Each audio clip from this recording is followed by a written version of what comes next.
di dalam Kejadian pasal 3 ini kita melihat pada bagian pertama itu berkenaan dengan manusia jatuh ke dalam dosa. Jadi manusia jatuh ke dalam dosa, dan ketika manusia jatuh ke dalam dosa, maka manusia itu mendapat hukuman dari Tuhan. Di dalam ayat 1 sampai 7 nanti ada hukuman yang dinyatakan, ayat sampai ayat 14, itu ada hukuman yang akan diberikan Tuhan kepada manusia yang sudah jatuh ke dalam dosa.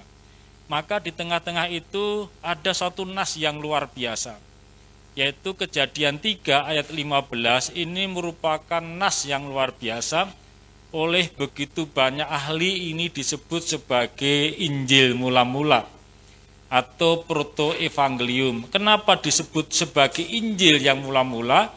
Karena ketika manusia jatuh dalam dosa, mereka kehilangan kemuliaan Allah, mereka tidak punya kemampuan untuk menyelamatkan diri sendiri, mereka tidak punya kekuatan untuk melepaskan diri dari hukuman yang sudah diberikan Tuhan, maka Tuhan memberi janji akan ada seorang keturunan yang nanti akan menyelamatkan manusia, yang nanti akan menjadi penebus dosa saya dan saudara. Dan ini sangat tepat dengan peristiwa Natal. Sebentar lagi kita akan merayakan Natal. Tanggal 25 itu hari peringatan Natal, dan masuk di bulan Desember masing-masing kita sudah bersemangat untuk merayakan Natal. Di gereja sini tanggal 12 Pak ya, sama dengan kami di Kelapa Gading dan juga di Grogol juga tanggal 12. Ini suatu perayaan, suatu peringatan bagaimana saya dan saudara merayakan ini. Tetapi yang luar biasa adalah bahwa Natal ini sudah dijanjikan 6.000 tahun sebelum Yesus lahir. Yaitu di dalam Kejadian 3 ayat 15 ini. Ini merupakan janji yang dinyatakan oleh Tuhan, dan kapan janji itu digenapi? Janji itu digenapi ketika peristiwa Natal. Sehingga ketika saya dan saudara melihat keturunan yang dijanjikan, di dalam Kejadian 3:15 dijanjikan, ini baru dijanjikan dan digenapi dalam peristiwa Natal dan juga Paskah, nanti merupakan penggenapan dari apa yang dijanjikan ini.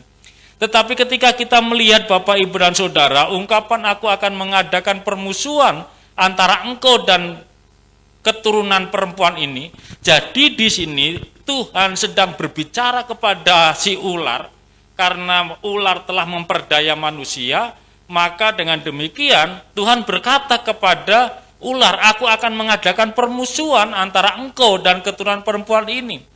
Kenapa dikatakan aku akan mengadakan permusuhan? Ini menjelaskan kepada saya dan saudara bahwa ketika Tuhan melihat manusia tidak mampu menyelamatkan dirinya sendiri, pada waktu Tuhan melihat manusia ternyata tidak dapat melepaskan dari hukuman dosa ini, maka Allah punya inisiatif, Allah punya prakarsa, Allah punya keinginan untuk menyelamatkan manusia dari hukuman ini. Hukuman harus dinyatakan. Dosa itu harus ada hukuman, dan ketika Tuhan melihat ternyata tidak ada jalan keluar, juga manusia tidak bisa melepaskan diri dari itu, maka karena begitu besar kasih Allah akan dunia ini, sehingga ia mengaruniakan putranya yang tunggal, agar barang siapa yang percaya kepadanya tidak binasa, melainkan beroleh hidup yang kekal. Ini penggenapan janji itu Bapak Ibu dan Saudara. Jadi Allah karena anugerahnya yang besar, memiliki prakarsa, memiliki inisiatif bagaimana manusia itu dapat diselamatkan. Sehingga dengan demikian ketika kita melihat keturunan yang dijanjikan ini tidak lain adalah jalan pelepasan, jalan penebusan bagi hidup saya dan saudara. Jadi ini adalah anugerah Tuhan, ini adalah inisiatif Tuhan. Kita tidak punya kemampuan, saya tidak punya kemampuan untuk menyelamatkan diri saya sendiri. Saya tidak punya kekuatan dengan kebaikan saya, dengan kepandaian saya, dengan kesalehan saya, dengan segala upaya saya tidak dapat dan tidak sanggup melepaskan diri saya dari kuasa dosa ini. Maka Allah punya rencana, Allah punya inisiatif, Allah punya prakarsa, aku akan mengadakan permusuhan antara engkau dengan keturunan perempuan ini, antara ular dengan keturunan perempuan ini. Yang menarik Bapak, Ibu, dan Saudara, kalau kita lihat di sini, antara keturunanmu dan keturunannya. Keturunannya ini kalau kita lihat, keturunannya akan meremukkan kepalamu dan engkau akan meremukkan tumitnya. Ular itu akan meremukkan tumit dari keturunan perempuan ini. Tetapi perhatikan bahwa keturunanmu dan keturunannya yaitu keturunan perempuan ini. Siapa keturunan perempuan ini? Sepanjang perjanjian lama kita tidak menemukan siapa keturunan perempuan ini. Hanya kita temukan ketika kita melihat Natal ini. Ini adalah penggenapan dari apa yang dikatakan Tuhan di dalam Kejadian 3:15. Jadi ketika kita melihat pohon Natal, besok kita pakai baju merah, pakai baju hijau, dan aksesori-aksesori Natal itu, kita dapat melihat bahwa inilah penggenapan dari apa yang dijanjikan Tuhan itu. Dan kembali, ini adalah anugerah keselamatan Bapak, Ibu, dan Saudara. Keselamatan itu perlu perantara. Jadi keselamatan itu perlu perantara. Jadi kalau kita lihat di sini ya, keturunannya akan meremukkan kepalamu. Ini adalah perantara, bahwa keturunan ini akan menjadi perantara saya dan saudara. Kalau di dalam perjanjian lama, saya punya dosa misalnya, saya punya dosa, maka saya mengaku dosa dalam perjanjian lama, maka saya akan datang ke imam besar Harun ketika itu, dan juga keturunannya setelah Harun meninggal. Datang ke imam besar, nanti imam besar itu akan mempersembahkan korban bakaran. Korban bakaran berupa lembu jantan atau domba jantan, dan seorang imam itu harus masuk ke ruang Maha Kudus. Ketika masuk ke ruang Maha Kudus, maka kakinya itu diikat Bapak Ibu. Kenapa diikat? Karena ketika masuk ke ruang Maha Kudus dan ternyata kedapatan imam ini tidak kudus, maka imam itu akan mati di ruang Maha Kudus. Dan ketika mati, maka umat itu tidak berani masuk, karena hanya imam besar saja yang boleh masuk. Imam keturunan Lewi tidak boleh masuk. Maka ketika imam itu mati akan ditarik dari luar. Ini adalah perantara. Dan perantara yang dijanjikan untuk saya dan saudara ini bukan imam-imam ini. Tetapi perantara yang dijanjikan Tuhan untuk saya dan saudara adalah imam besar yang agung, yang telah melintasi segala langit dan menjadi manusia, tetapi dia tidak berdosa, di dalam kitab Ibrani. Sehingga dengan demikian kita melihat bersama-sama bahwa keselamatan itu perlu perantara. Siapa perantara keselamatan saya dan saudara? Kembali, bayi yang lahir, yang sebentar lagi akan kita peringati kelahirannya, Natal. Ini adalah pribadi perantara yang dapat menjadi perantara saya dan saudara datang kepada Bapa. Dia mempersembahkan bukan domba kurban, tetapi mempersembahkan dirinya sendiri sebagai domba kurban. Sekali untuk selama-lamanya, sehingga kekristenan tidak ada lagi korban-korban, karena korban Kristus itu sekali untuk selama-lamanya, korban yang sempurna, korban yang tidak bercacat. Ini perantara Bapak Ibu. Akulah jalan kebenaran dan hidup, dan tidak ada seorang pun yang datang kepada Bapa kalau tidak melalui aku. Begitu banyak orang yang ingin mencari jalan Tuhan tetapi tidak menemukan. Karena apa? Karena pada permulaannya sudah ditetapkan bahwa perantara itu adalah Yesus. Tidak ada jalan lain yang menolong saya dan saudara yang dapat membawa kita sampai kepada Bapa kecuali Kristus. Inilah keturunan yang dijanjikan. Tidak ada yang lain Bapak Ibu. Jadi ketika saya dan saudara melihat ini adalah perantara. Perantara yang dapat menolong saya dan saudara, yang dapat membawa kita sampai kepada Bapa. Aku pergi ke rumah Bapa dan menyediakan tempat bagi kamu. Dan kalau sudah selesai aku akan datang menjemput, agar di mana aku berada, kamu pun berada. Loh, ini kan luar biasa. Betapa luar biasanya hidup saya dan saudara. Hidup kita ini hidup oleh karena karya penebusan. Kita adalah pribadi-pribadi yang sudah ditebus. Saudara dan saya adalah orang-orang yang luar biasa. Kita orang-orang yang luar biasa. Karena apa? Karena kita punya pengharapan. Kita punya pengharapan dia perantara yang dapat membawa saya dan saudara sampai ke rumah Bapa. Nah, ini peristiwa COVID ini mulai saya ingat itu di Maret tahun 2020. Ketika itu saya masih di Salatiga, itu hari Jumat saya baru selesai sekolah. Hari Jumat di bandara sudah disiarkan bahwa kan mulai Januari itu di Wuhan sudah disiarkan bahwa nanti pada tanggal hari Seninnya saya hari Jumat itu akan ada pembatasan itu. Saya Jumat sore masih di Bandara Semarang, terus didelay lama sekali baru malam sampai bisa. Sampailah di Jakarta malam dan setelah itu kita melewati hari-hari yang mengerikan.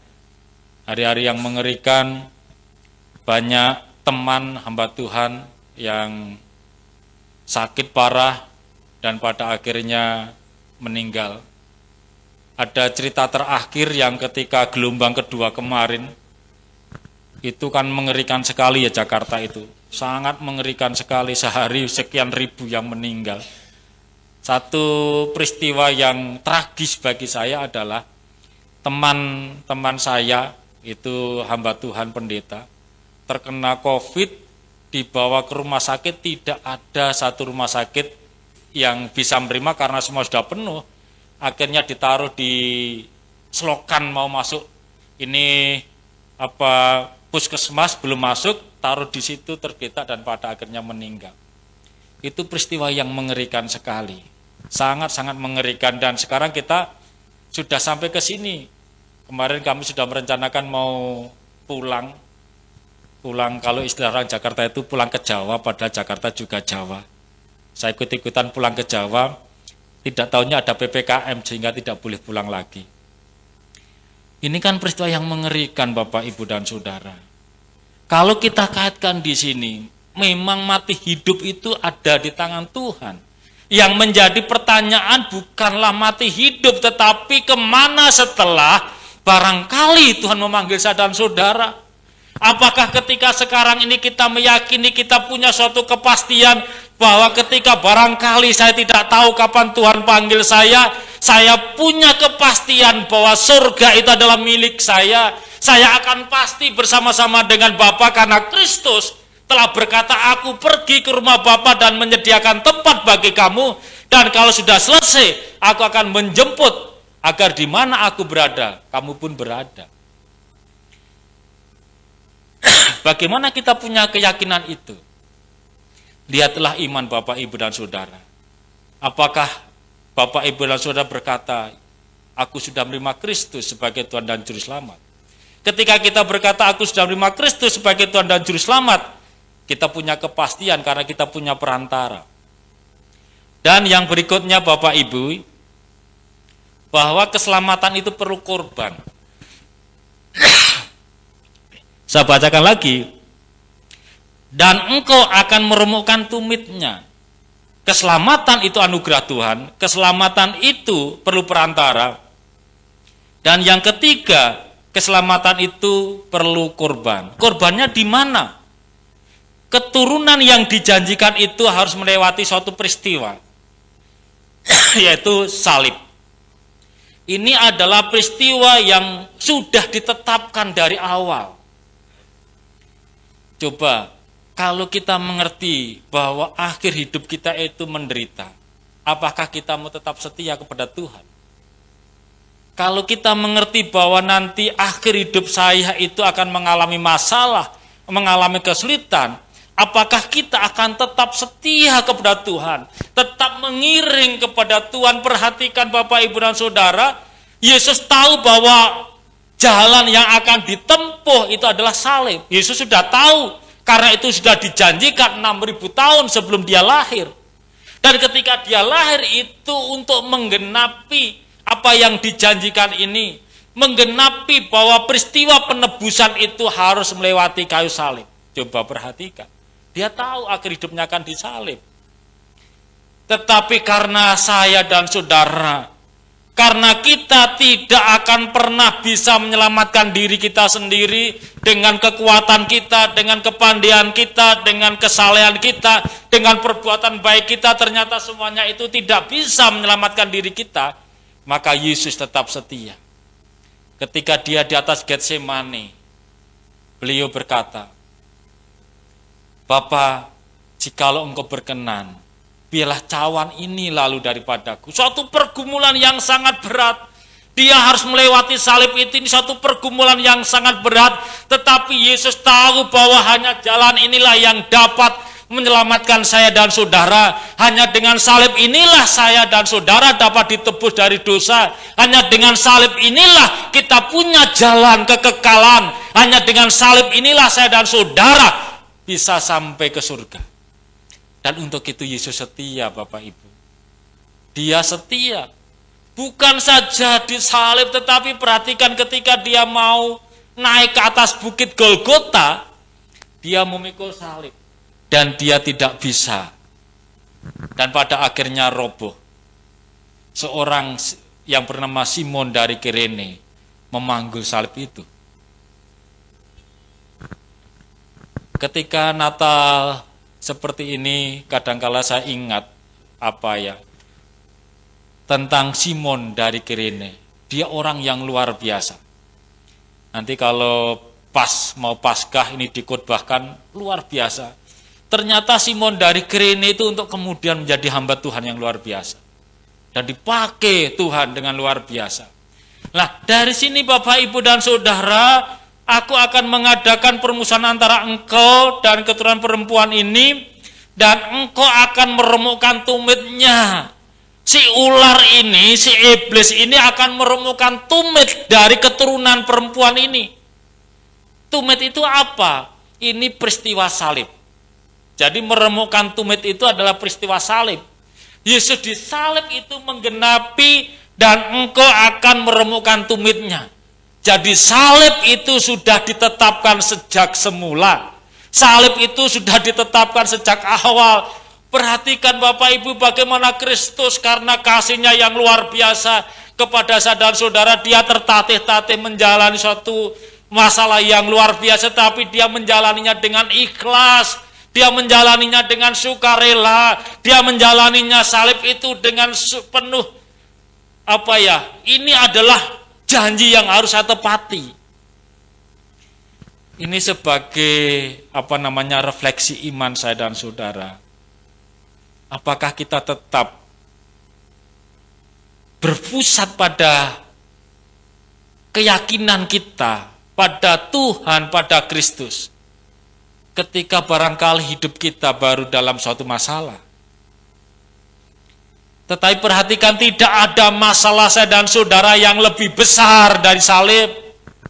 Tetapi salib itu tidak menyurutkan niat Kristus, tidak mengurangi rasa setianya, tidak mengurangi komitmennya untuk menebus dosa saya dan saudara.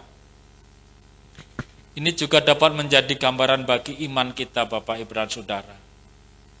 Hidup kekristenan ketika kita masih di sini, pastilah tidak selalu dalam kondisi yang baik.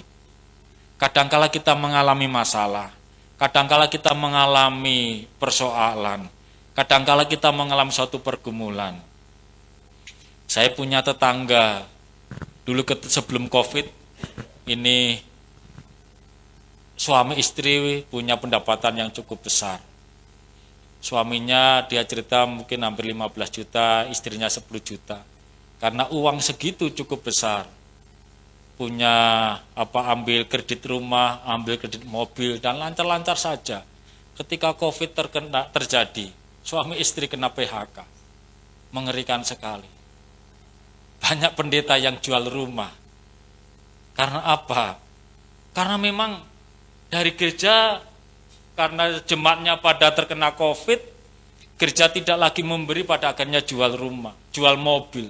Ini suatu peristiwa, suatu kenyataan karena kondisi ini.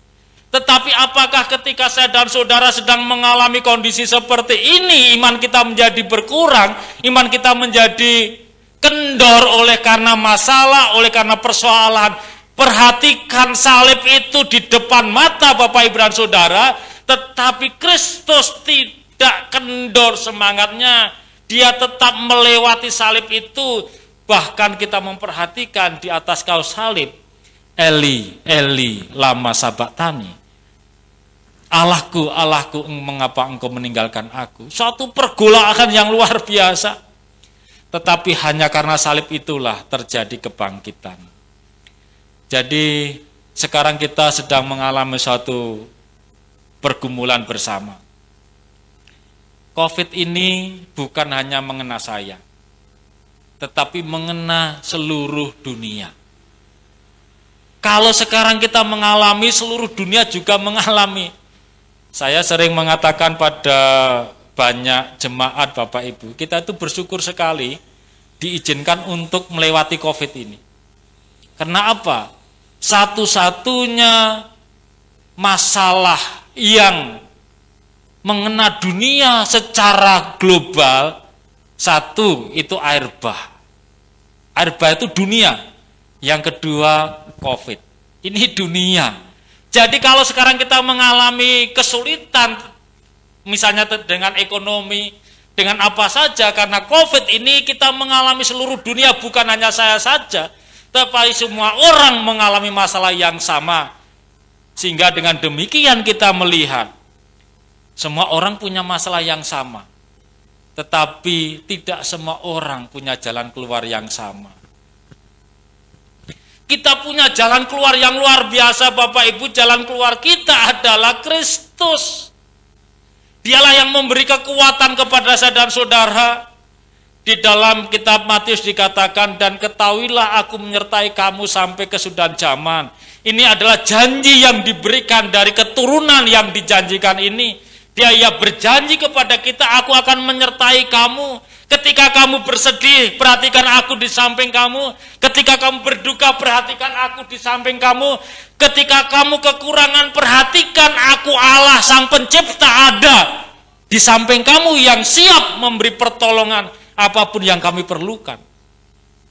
Dan kita mengalami Bapak Ibu, mengalami bagaimana persoalan itu terjadi. Di bulan yang lalu istri saya kena tipu jumlah yang luar biasa, rasanya sedih sekali. Tetapi kami mengalami bagaimana campur tangan Tuhan itu.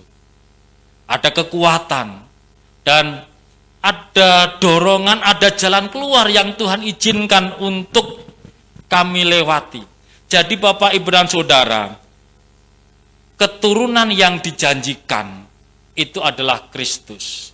Dia lahir untuk saya dan saudara. Tadi dikatakan lagu tadi, seorang anak telah lahir, seorang putra telah diberikan. Ini luar biasa. Anak dan putra apa bedanya? Beda dalam bahasa teologi. Anak itu berarti Allah menjelma menjadi manusia lewat rahim Maria, itu seorang anak telah lahir. Diberikan itu putra. Putra itu tidak lewat dari proses itu, tetapi ini adalah Allah yang diberikan untuk saya dan saudara sebagai anugerah penebusan. Jalan keluar atas apapun masalah yang kita punyai, jalan keluar atas persoalan, jalan keluar atas kesulitan yang kita punyai. Aku akan mengadakan permusuhan antara engkau dan perempuan ini, antara keturunanmu dan keturunannya. Keturunannya akan meremukkan kepalamu. Ini terjadi ketika peristiwa kebangkitan. Jadi kebangkitan Kristus itu meremukkan kepala si ular. Salib itu meremukkan tumitnya. Kalau hanya tumit yang diremukkan masih bisa berjalan. Tetapi ketika kepala itu diremukkan, itu sudah mati. Dan perhatikan peristiwa kebangkitan itu meremukkan kepala si ular. Iblis tidak berkuasa lagi, hai maut, di mana sengatmu? Sengat maut sudah tidak berkuasa lagi. Sia-sialah iman saudara ketika Kristus tidak dibangkitkan dari antara orang mati. Tetapi tidak sia-sialah kita karena Kristus sudah bangkit dari antara orang mati. Puji Tuhan Bapak Ibu dan Saudara, kita punya pengharapan yang kekal. Kita punya kekuatan. Ketika barangkali Bapak Ibu punya masalah. Masalah dengan rumah tangga, masalah dengan pekerjaan, masalah dengan studi, masalah dengan apapun juga, perhatikan. Dan ketahuilah, aku menyertai kamu sampai kesudahan zaman. Ketika Bapak Ibu barangkali menangis, perhatikan Yesus di samping kita dan berkata, nah jangan menangis. Aku siap menghapus air matamu. Barangkali ketika kita sedang berkesusahan, perhatikan Yesus di samping kita, nah aku dekat dengan kamu. Apa yang sedang kamu rasakan? Atau ketika kita sedang sedih, Yesus ada di samping kita. Dia berkata, I am with you. Amin, kita berdoa. Bapak terima kasih untuk pagi